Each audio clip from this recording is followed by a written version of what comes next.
नमस्कार, बहुत बहुत स्वागत आपका अनादि टीवी पर। मैं हूं आपके साथ। पर लोकसभा चुनाव 2024 के 6वें चरण में शनिवार को उत्तर प्रदेश की जिन 14 सीटों पर मतदान होगा वहां मुकाबला दिलचस्प है। इस चरण में सुल्तानपुर, प्रतापगढ़, इलाहाबाद, फूलपुर, अंबेडकर नगर, श्रावस्ती, डुमरियागंज, बस्ती, संत कबीर नगर, लालगंज के अलावा जौनपुर, मछली शहर, भदोही और आजमगढ़ में वोटिंग होनी है, जहां पर अखिलेश के पीडीए फॉर्मूले और बीजेपी के प्रखर हिंदुत्व की असली परीक्षा है। जौनपुर और मछली शहर में भाजपा को Rajput vote mafia turn politician Dhananjay Singh के कारण मिल सकते हैं, जो खुद चुनावी मैदान में ना होकर भाजपा को समर्थन दे रहे हैं। 6वें चरण में भाजपा के लिए एक बुरी खबर यह है कि कुंडा विधायक रघुराज प्रताप सिंह और राजा भैया बीजेपी से नाराज हो चले हैं। पहले उन्होंने उत्तर प्रदेश में एंटी इनकम्बेंसी की बात कही, फिर उनके खिलाफ केंद्रीय मंत्री अनुप्रिया पटेल की बयानबाजी के से बात बिगड़ गई। राजा भैया की नाराजगी प्रतापगढ़, श्रावस्ती, भदोही, इलाहाबाद में भारी पड़ सकती है। इन सीटों पर उनके एक इशारे पर कई हजार वोट प्रभावित हो सकते हैं। इसके अलावा 6वें चरण में करीब हर सीट पर पिछड़ी जातियों के वोट प्रभावी हैं, जो पिछले 2 चुनाव से भाजपा को वोट कर रहे हैं। कई सीटें ऐसी भी हैं जहां अल्पसंख्यक यादव के वोट का बड़ा हिस्सा है, जो सपा का कोर वोटर है। आजमगढ़ में अखिलेश का यादव और मुस्लिम समीकरण कितना काम करता है, ये देखने लायक होगा। आजमगढ़ से बीजेपी की ओर से भोजपुरी स्टार निरहुआ और अखिलेश यादव के चचेरे भाई धर्मेंद्र यादव का मुकाबला है। ये सीट समाजवादी पार्टी का गढ़ रही है। पिछली बार उपचुनाव में निरहुआ ने बीजेपी के टिकट पर यह सीट समाजवादी पार्टी से छीन ली थी। वहीं सुल्तानपुर में मेनका गांधी मात्र 15,000 वोटों से जीती थी। राह उनकी भी आसान नहीं है। इसी चरण में सभी दलों ने आरक्षण का मुद्दा जोर शोर से उठाया है। इस मुद्दे से कौन फायदे में रहा, ये चुनावी परिणाम बताएंगे और इसी पर हम चर्चा करने की कोशिश करेंगे। देखिए, ये जो चरण है ये काफी महत्वपूर्ण इसलिए भी हो जाता है क्योंकि मेनका गांधी चुनावी मैदान में है, धर्मेंद्र यादव चुनावी मैदान में है, कई सारे ऐसे नाम जो इस बार चुनावी मैदान में हैं। लेकिन ये जो पूर्वांचल की 14 सीटें हैं जिन पर बसपा ने भी कब्जा किया, सपा ने 1 सीट पर कब्जा किया पिछली बार और सीधे तौर पर बीजेपी ने 9 सीटों पर कब्जा जमाया और इन्हीं पर इस बार रण है। तो देखना होगा कि जो अब मुद्दे आए हैं जिनमें खासतौर पर मुस्लिम आरक्षण को जोर शोर से उठाया जा रहा है। चर्चा करते हैं, हमारे साथ मेहमान मौजूद हैं, उनसे आपका परिचय करा देती हूँ। केसी जैन साहब भारतीय जनता पार्टी से हमारे साथ जुड़े हुए हैं, बहुत स्वागत करती हूँ केसी जैन साहब। हेमंत मिश्रा जी कांग्रेस से हमारे साथ जुड़े हुए हैं, आपका भी स्वागत सर। रविंद्र प्रताप सिंह सपा से हमारे साथ जुड़े हुए हैं, आपका भी स्वागत करती हूँ सर। नीरज मेहरे जी हमारे साथ जुड़े हुए हैं, वरिष्ठ पत्रकार हैं आप। नीरज सर, आपका भी बहुत बहुत स्वागत। कई सारी चीजें हैं लेकिन कहा जा रहा है बाहुबलियों की लड़ाई है और इसके अलावा मुस्लिम आरक्षण या फिर आरक्षण का जो मुद्दा उठाया गया, जिसमें राहुल गांधी एक तरफ कह रहे हैं कोई आरक्षण को नहीं बदल सकता, वहीं समाजवादी पार्टी से एसटी हसन आते हैं कि मुस्लिमों को आरक्षण देंगे, और वहीं भारतीय जनता पार्टी ने ममता बनर्जी यानी पश्चिम बंगाल से चला ये मुद्दा वाया यूपी में बहुत जोर शोर से उठाना शुरू कर दिया है। कैसे देख रहे हैं आप पूर्वांचल में ये मुद्दा, ये फैक्टर कितना काम आने वाला है? और फिर जातियां जिनके साथ है राजनीतिक दल, मैं राजभर की बात कर रही हूँ, अनुप्रिया की बात कर रही हूँ, और ये कितने फायदेमंद साबित होने वाले हैं? इनकी भी कठिन अग्नि परीक्षा होगी। नीरज सर, देखिए पारुल जी, एक चीज हम आपको बता दें, राजा भैया चूंकि राजनीति के मंझे हुए खिलाड़ी हैं जी, और वो कई बार मिनिस्टर भी रहे और कई बार विधायक भी रहे और मौजूदा में भी विधायक हैं। वो हवा को बहुत जल्दी पहचान लेते हैं। इससे पहले थोड़ा सा अगर हम पीछे जाएं, राज्यसभा के जो चुनाव हुए थे उत्तर प्रदेश में, इसमें राजा भैया ने खुल के भारतीय जनता पार्टी का समर्थन किया था और समाजवादी पार्टी से जो 8 लोग टूटे थे वो राजा भैया और ब्रजेश पाठक के नेतृत्व में उन्होंने जाके भारतीय जनता पार्टी को क्रॉस वोटिंग की। तो राजा भैया जो हवा को समझ गए हैं और उन्होंने इसलिए अपने आप को न्यूट्रल कर लिया। दूसरी जो चीजें आपने बताई, निश्चित रूप से पूर्वांचल में मुस्लिम मतदाता बहुत सारी सीटों पे हावी हैं और संख्या में भी ठीक हैं। मुस्लिम वोट बैंक ठीक है और वहां आरक्षण की बात भी चल रही है। जो आजमगढ़ की सीट आप बात कर रहे हैं, आजमगढ़ की सीट उपचुनाव में धर्मेंद्र यादव हारे थे। उपचुनाव हमेशा सत्ता का होता है, बहुत कम रेयर होता है कि सत्ता पक्ष हार जाए। तो उपचुनाव में सीट हारी थी तो ये कोई बड़ी बात नहीं है। बात बाकी ये समाजवादी पार्टी की परंपरागत सीट है। देश के प्रधानमंत्री महंगाई बेरोजगारी पे बात नहीं कर रहे। घर दिया आपने, आयुष्मान कार्ड से लोगों को फायदा पहुंचाया, आपने सड़कों का जाल बिछाया, आपने उज्ज्वला सिलेंडर दी, घर घर जल दिया, पानी दी, इन पे नहीं वोट मांग रहे हैं। वो नए नए मुद्दे, नई नई बातें लेके आते हैं जिनका कोई मतलब नहीं है चुनाव में। अगर आप 10 साल देश के प्रधानमंत्री रहे तो जो 10 साल की आपकी उपलब्धियां हैं, आप देश में भी रहे, विदेश में भी रहे, उन सब चीजों को बताइए। जनता जानना चाहती है, लेकिन उन मुद्दों पे बात नहीं होती। कभी हिंदू मुसलमान आ जाता है, कभी पाकिस्तान आ जाएगा, कभी मंदिर की बात होने लगती है कि अगर कांग्रेस सरकार में आई तो मंदिर तोड़ देंगे, ये कर दे। कोई आदमी क्यों तोड़ देगा? इन सब बातों से राजनीति को गुमराह न करा जाए। जो मुद्दे की चीजें हैं, देश महंगाई, बेरोजगारी, सड़क, पानी, बिजली, अब तक करीब करीब 4 से 5 जगह ऐसी हैं जो मुझे याद है जहां बहिष्कार वोटों का हुआ, सिर्फ इसलिए कि वहां उनके मुद्दे, पानी नहीं था, सड़क नहीं थी, पुल नहीं बना था, बिजली नहीं थी, और वो भी हाईटेक शहरों में हुआ, चाहे वो नोएडा रहा हो, चाहे वो अलीगढ़ रहा हो।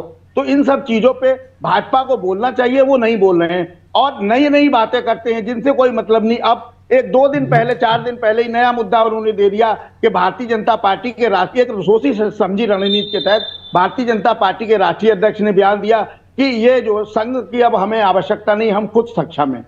ये निश्चित रूप से पूर्वांचल के वोटों को प्रभावित करने की बात करी गई, क्योंकि पूर्वांचल में मुस्लिम वोटर है ज्यादा, और मुस्लिम चूंकि संघ जो है, जिसको हम आरएसएस कहते हैं, आरएसएस हमेशा हिंदू राष्ट्र की बात करता है।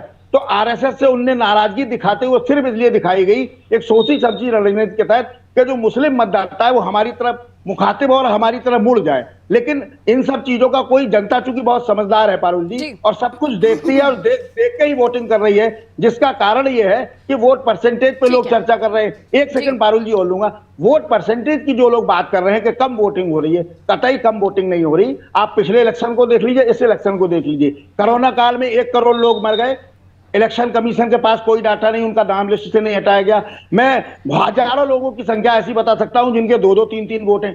तो जो आप 92 करोड़ पे पिछली बार चुनाव हुआ था, इस बार 97 करोड़ पे हो रहा है, और उसको देखिए माइनस करके मामला वहीं बन जाएगा। पारुल जी, बहुत सारे सवाल आप ही ने खड़े कर दिए हैं, केसी जैन साहब के पास लिए जाती हूँ।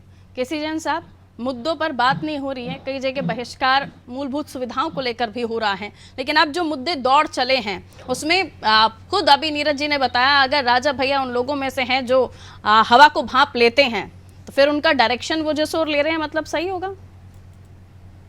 देखिए पारुल जी, ये चुनाव विधानसभा का चुनाव नहीं है, ना तो ये उपचुनाव है कि 1 सीट पे 2 सीट पे चुनाव होना, पूरे देश का चुनाव है और सबके अपने अपने निहितार्थ हैं, सबके कहीं ना कहीं महत्वाकांक्षा है, और राजनीति में अपने आप को स्थापित करने के लिए तमाम सारी चीज़ों को नेग्लेक्ट करना पड़ता है। तो अपने आप को बचाए रखने की कई बार कवायद होती है, तो ये सारी चीज़ें उसका हिस्सा भी हो सकती हैं। लेकिन रही बात ये कि उत्तर प्रदेश में जो आपने अभी बात कही परसेंटेज को लेकर के, दूसरी बात ये कि जो 80 सीटों का चुनाव है, 80 में से जो 62 सीटें उत्तर प्रदेश में भारतीय जनता पार्टी के पास में है, तो बढ़ करके 80 पहुंचेगी या इसमें कुछ कमी आएगी? देखिए, पहली बात तो ये कि पिछली बार जब 2019 का चुनाव हुआ तो जो 5 साल तक काम किया वो जनता के बीच में ले जाकर रखी। अब हमें 5 साल का और मौका मिला है काम करने का, और इन सारी चीजों को लेकर के हम जनता के बीच में जा रहे हैं। और एक चीज है कि देखिए, ये राष्ट्रीय मुद्दों का चुनाव है, और साथ ही साथ क्या है कि राष्ट्रहित किसमें निहित है, इन सारी चीजों का भी जनता आकलन कर रही है। अभी देखिए, बात हो रही थी कि भाई हम एलओसी लेकर के एलओसी कब्जे में हो जाएगा, जो पाकिस्तान की कब्जे वाला कश्मीर है वो देश में आ जाएगा। अरे क्यों नहीं आ सकता है? आप देखिए, अगर धारा 370 हटने की बात हो रही थी, लंबे समय से बात हो रही थी, फिर ये भी हो रहा था कि नहीं, संविधान सभा का फिर से गठन करना पड़ेगा, ये करना पड़ेगा, वो करना पड़ेगा, धारा 370 तो हट ही नहीं सकती है। लेकिन जब हटी तब क्या हुआ? जिन लोगों ने बाइकाट किया, जिन लोगों ने सदन का बहिष्कार किया, तो ये सारी चीजें जनता ने देखी। और अभी बात कर रहे थे नीरज जी, जो बात कह रहे थे कि राम मंदिर का मुद्दा आ जाता है, कुछ और मुद्दे आ जाते हैं, तो देखिए ये मुद्दे दे कौन रहा है? आखिर अभी आपने कहा कि भाई 8 लोग आ गए थे, 8 विधायकों ने क्रॉस वोटिंग की समाजवादी पार्टी के, तो ये 8 विधायक जो क्रॉस वोटिंग किए किस मुद्दे पे किए? और उसी में से कई लोगों ने स्पष्ट रूप से कहा कि भाई हमें अयोध्या नहीं जाने दिया गया, पपक करके रो पड़े, वो भावुक हो गए वो। तो अगर वो मुद्दे दे कौन रहा है? क्रॉस वोटिंग क्यों हुई? क्रॉस वोटिंग इसीलिए हुई क्योंकि उनके ऊपर दबाव बनाया गया, हिंदुत्व को दबाने का प्रयास किया गया, राम मंदिर नहीं जाने दिया गया। खुद भी रह गए, जाने भी नहीं दिया गया। तो ये मुद्दे आते कहाँ से? ये मुद्दे कुल मिला के भाजपा नहीं ठीक है, लेकिन आरक्षण अब इस 6वें चरण तक आते आते आरक्षण का मुद्दा क्यों उठाना पड़ रहा है? सीधी लड़ाई इस बार हिंदू मुसलमान किसी जन सा? आप कह रहे हैं हम मुसलमान आरक्षण नहीं आने देंगे, वो कह रहे हैं हम मुसलमान आरक्षण करेंगे। सीधी लड़ाई हिंदू मुसलमान। देखिए इसकी बात तो भारतीय जनता पार्टी हमेशा से करती रही है कि अभी माननीय नरेंद्र मोदी जी ने, प्रधानमंत्री जी ने कई बार इस चीज का जिक्र किया कि जब कांग्रेस की सरकार थी तो उनके प्रधानमंत्री कहा करते थे कि पहला देश के संसाधनों पे पहला हक अल्पसंख्यकों का है। अरे ओबीसी का क्यों नहीं, पिछड़ों का क्यों नहीं? और एक चीज है, ममता जी ने जो करा वहां पर वेस्ट बंगाल में, उसको खारिज किसने किया? माननीय उच्च न्यायालय ने खारिज किया, हाईकोर्ट ने वहां पे खारिज किया, उसको कोई भारतीय जनता पार्टी ने नहीं खारिज किया। तो उनको चोर दरवाजे से मुस्लिम लाभ लेने के लिए ममता जी ने मुद्दा बनाया। लगभग 5 लाख लोगों को मुद्दा तो बहुत पुराना है सर, कोर्ट का निर्णय आ गया, इसलिए टाइमिंग पर भी बात होने लगी और इसलिए राज्यों में उस मुद्दे को उठाया गया। निर्णय तो हाई कोर्ट का है ना, निर्णय तो हाई कोर्ट का है। हाई कोर्ट ने कहा कि भाई सारे सर्टिफिकेट निरस्त हो गए, ये रद्द होंगे, गलत तरीके से और उस मुद्दे को हाथों हाथ उठाया या लपका कहे। पारुल 10 सेकंड एक बात और कह दूं मैं। देखिए ओबीसी और एससी एसटी का आरक्षण क्यों? आरक्षण इसलिए क्योंकि उनको समाज में सम्मान नहीं मिला। किस लिए नहीं मिला? जात के आधार पर, धर्म के आधार, जात के आधार पर पिछड़ेपन पे रहे। मुसलमानों में मुसलमान करने की जरूरत क्यों महसूस हो रही है सर? 6वें चरण में पूर्वांचल में वोटर्स ऐसे हैं कि मजबूरी हो रही है करना। आरक्षण क्यों? मुसलमानों को आरक्षण क्यों? ओबीसी में फिर वो कमीशन की बात कर रहे हैं कि उसमें जो अगर मुस्लिमों में कोई बैकवर्ड क्लास में है तो उसे आरक्षण दिया जाएगा। वो कमीशन फिर बता देते हैं आपको। नहीं तो बैकवर्ड किस हिसाब से है? जातिगत आधार पर बैकवर्ड है। अगर वो आर्थिक आधार पर है तो आर्थिक आधार पे आरक्षण देने की बात तो भारतीय जनता पार्टी भी कह रही है कि आर्थिक आधार पे होना चाहिए। क्या दिक्कत है? तो वही उसकी पैरवी तो वो भी कर रहे हैं ना। मसला तो यही है कि वही पैरवी वो भी कर रहे हैं। पारुल जी, उसमें जात के आधार पे आरक्षण हुआ है, उसमें उनकी इकोनॉमी पोजीशन देख करके आरक्षण नहीं हुआ है। चलिए रविंद्र जी के पास जा रही हूँ। उसमें से 118 जाति हम मुस्लिमों को आरक्षण देंगे वाया एसटी एसएन ये मुद्दा आया और ये 14 सीटों पर फर्क रखता है क्योंकि कई जगहों पर मुस्लिम वोट भी निर्णायक है। रविंद्र जी लंबा हो गया, जैन साहब लंबा हो गया, रुकिए जी। रविंद्र जी देखिए, आरक्षण जो है भारतीय जनता पार्टी शुरू से आरक्षण विरोधी रही है। इसको एक ही बात से क्लियर हो जाएगा। इनकी किताब है गोलवरकर जी की बंच ऑफ थॉट्स, उसी में लिखा हुआ है। फिर मोहन भागवत जी अनेक बार बयान दे चुके हैं आरक्षण के खिलाफ। 1990 में जब हम लोग ओबीसी आरक्षण लेके आए तो इन लोगों ने विरोध करके हमारी सरकार गिराई। फिर राजस्थान हरियाणा में जब जाट लोग ओबीसी में आरक्षण मांग रहे थे, इन लोगों ने गोलियां मरवाई और जाट लोग मारे गए वहां। फिर अभी आरक्षण है कहाँ? जब सारी सरकारी नौकरियां संविदा पे चली गई, आउटसोर्सिंग चली गई, तो आरक्षण है कहाँ? खत्म कर दिया इन लोगों ने आरक्षण। अब बात आती है मुसलमानों के आरक्षण की। तो मुसलमानों का जो आरक्षण है, ओबीसी कैटेगरी में मुसलमानों की बहुत सारी ऐसी जातियां हैं जो ओबीसी कैटेगरी में आती हैं। उसमें एक निर्णय आया है कलकत्ता हाई कोर्ट का, लेकिन संविधान के अनुच्छेद 16(4) का अध्ययन करेंगे तो उसमें यह अधिकार राज्य सरकार को दिया जाता है। अब सुप्रीम कोर्ट में जाएगा, पता लग जाएगा। अब आरक्षण के सीमा पे आ जाइए।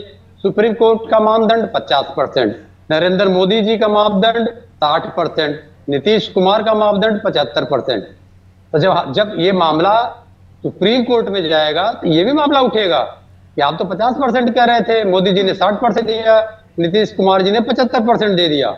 ठीक, इसको ये सब चीज है, उस पर बोलने का ठीक नहीं है। लेकिन निश्चित रूप से वो जातियां जो पिछड़ा दलित वंचित है उनको आरक्षण मिलना चाहिए। ठीक है, लेकिन फिर ये क्लियरिटी के साथ बयान क्यों नहीं आते हैं? ये फिर ऐसे भ्रामक तरीके से बयान क्यों दिए जाते हैं? एसटीएसएन साहब क्यों कह रहे हैं कि मुसलमानों को आरक्षण देंगे, हम आएंगे सरकार में? तो वो मुसलमान है तो मुसलमानों को बोल रहे हैं। हम कह रहे हैं कि पिछड़ा दलित अल्पसंख्यक को जलना चाहिए, तो हम भी इसमें मुसलमान शामिल कर रहे हैं। जब हम अल्पसंख्यक बात दोनों एक ही कर रहे हैं लेकिन अपने तरीके से कर रहे हैं। नहीं, यहाँ पर सर में क्या जात के आधार पर भेदभाव है? आप जो बात कह रहे हैं कि मुस्लिम समाज में तमाम सारी जातियां हैं जो पिछड़ी हैं, मुस्लिम समाज में क्या जात के आधार पर भेदभाव है? और क्या जो आरक्षण मिलेगा मुसलमानों को, जिन 5 लाख लोगों को आरक्षण मिला बांग्लादेश में, वो 5 लाख लोग कौन है? क्या ओबीसी का आरक्षण नहीं खा गए वो लोग? क्या 5 लाख नौकरियां ओबीसी को नहीं मिलती क्या? और एक चीज है, आप कह रहे नौकरियां खा गए, अरे आप तो वो लोग हैं जो 500 रुपए महीने का रविंद्र जी रुक जाइए, अभी हमें ठीक है रुक जाइए, अभी कांग्रेस को पूछ रहे हैं क्या, ठीक है केसी जैन साहब रुकिए, बेरोजगारी भत्ता देते थे वो बात कर रहे हैं नौकरियों की। ठीक है केसी जैन साहब रुकिए। हाँ रविंद्र जी बोलिए। पूछ रहे हैं क्या मुस्लिमों में जातियां हैं? ये तो नरेंद्र मोदी जी अपने अपने मंचों से कह रहे हैं, नरेंद्र मोदी जी अपने मंचों से कह रहे हैं कि मुसलमानों में एक वर्ग होता है जो पसमानदा होता है। तो ये जो भारतीय जनता पार्टी के प्रवक्ता है, नरेंद्र मोदी जी से पूछें कि पसमानदा क्या चीज है, जातियां हैं कि नहीं है। भारत सरकार ने मुसलमानों के अंदर जातियां डिफाइन किया है, तो जब भारतीय संविधान में डिफाइन है, SC ST के लोगों को मंदिर नहीं जाने दिया जाता था, उनको छुआछूत रखा जाता था, इसलिए उनको आरक्षण क्यों पिछड़े रह गए, वो पीछे रह आप लोग आप ही लोग छुआछूत करते थे। पूरा डिबेट आरक्षण पर हो जाएगा पढ़ते हैं ना, क्योंकि टेस्टिंग बाहुबलियों की भी होनी है, जो अब चुनावी या राजनेता भी हो गए, और उसके अलावा पीडीए का भी टेस्ट होना है। कुछ दल जो आपको छोड़कर वहां चले गए हैं, और बीएसपी भी आपके साथ नहीं है रविंद्र जी, तो कई सारे माइनस फैक्टर हैं पूर्वांचल में भी आपके साथ। देखिए पारुल जी, जो इसमें चुनाव हो रहा है पूर्वांचल में, मुख्य रूप से बेरोजगारी का हो रहा है। 3 साल से करीब 70,000 69,000 लोग शिक्षक बैठे हुए हैं, डंडा खा रहे हैं, मार खा रहे हैं, लगभग 3 साल से एजिटेशन चल रहा है, और 1 साल से बैठे हुए हैं धरना स्थल पे, और कई बार पीटे गए वो लोग। फिर दूसरी बार इन लोगों ने 38 लाख बच्चों को पेट का एग्जाम दिलाया कि आपको नौकरी दिलाएंगे, ये क्वालिफाइंग एग्जाम नहीं था, एक भी नौकरी नहीं निकली। पेपर 27 लीक हो गए, उसमें करीब 1.5 करोड़ बच्चे अफेक्टेड हुए। तो बेरोजगारी पूर्वांचल का सबसे बड़ा मुद्दा है। दूसरा महंगाई है, एक जनरल पूरे भारतवर्ष का मुद्दा है। ईस्टर्न यूपी में किसानी सबसे बड़ी समस्या है, और उसमें आवारा पशु सबसे बड़ी, इतनी बड़ी समस्या है कि आवारा पशु से टकरा के मुख्यमंत्री जी के OSD मोती सिंह जी का देहांत हो गया, लेकिन उसके बाद भी आदित्यनाथ जी सुधार नहीं पाए। अगली जो सबसे बड़ी समस्या है यहाँ पर प्रभु श्री राम का मंदिर, प्रभु राम श्री का जो मंदिर है, प्रभु श्री राम के मंदिर को बनवाने में इन लोगों ने हिंदू जनमानस का इतना अपमान किया कि उससे निकल नहीं पाएंगे। जो सबसे प्रमुख मुद्दा जो है पूर्वी उत्तर प्रदेश में क्षत्रियों की नाराजगी है। क्षत्रिय नाराजगी का 2 बड़ा कारण है। एक तो एक रूपाला नाम का अपराधी सांसद है गुजरात का, उसने क्षत्रियों की मां, बहन, बहू, बेटियों पे आपत्तिजनक टिप्पणी किया उसने।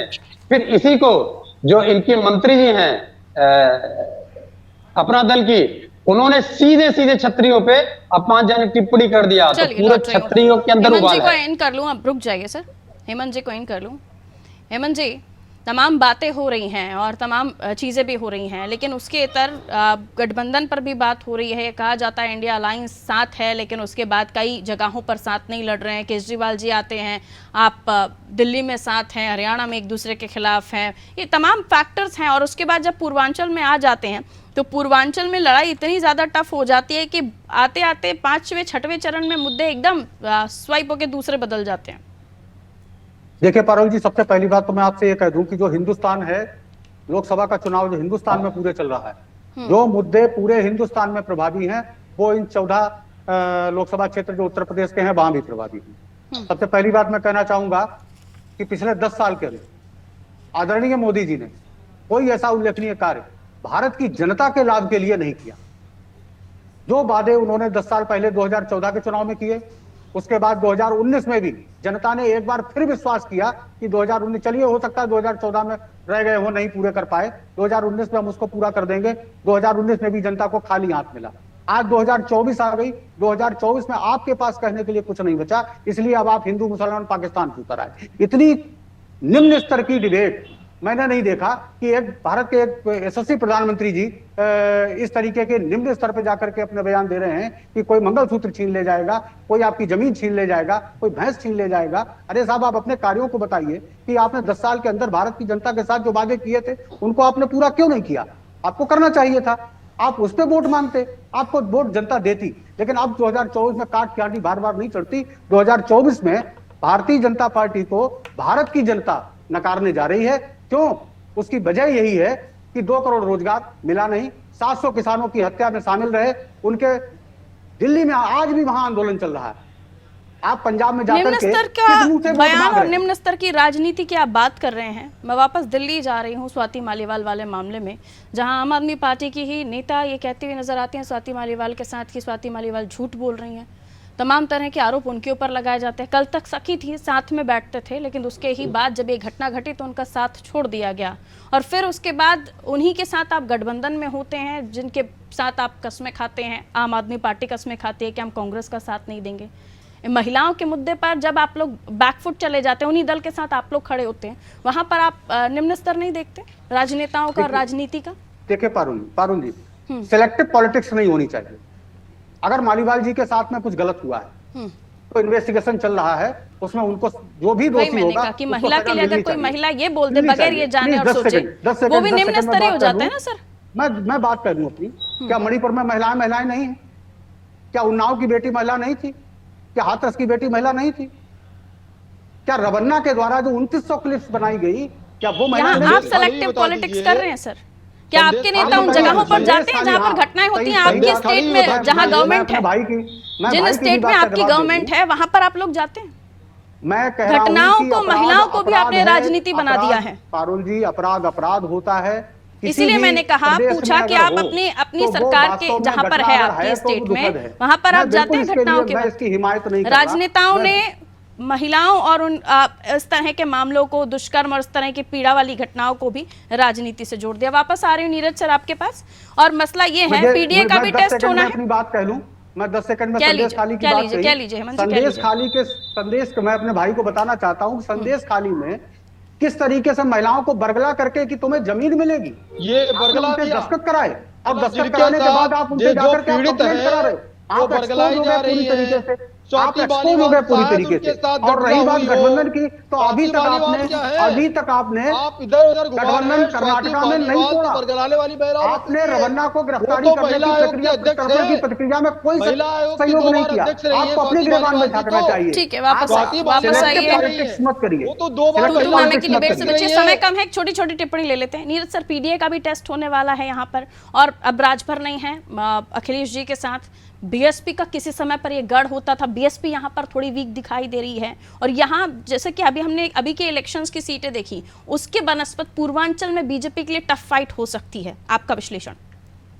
बिल्कुल, पूर्वांचल भारतीय जनता पार्टी के लिए अच्छा नहीं है। पूर्वांचल पे निश्चित रूप से समाजवादी पार्टी और कांग्रेस गठबंधन का दबदबा रहा है पहले भी, और इस बार भी ऐसा आकलन लगाया जा रहा है कि वहां समाजवादी पार्टी और इंडिया गठबंधन जो है वो हावी रहेगा। क्योंकि भारतीय जनता पार्टी के पास जनता से जुड़े हुए, जैसे अभी समाजवादी पार्टी के प्रवक्ता ने भी कहा कि बेरोजगारी वहां का सबसे बड़ा मुद्दा है। बेरोजगारी के नाम पे लोग वहां एकजुट हैं, और निश्चित रूप से समाजवादी पार्टी वहां मजबूत स्थिति में है। भारतीय जनता पार्टी देखेगी 4 तारीख को कि चुनाव के परिणाम चौंकाने देने वाले आने वाले। 80 में से 79 सीटें जीतने की बात अखिलेश जी ने की थी। रविंद्र जी, टीएमसी को सीट दी, यहाँ पर कह रहे हैं फाइट अच्छी है, लेकिन कई लोगों का कहना है कि टीएमसी को सीट ना देते तो भली होता।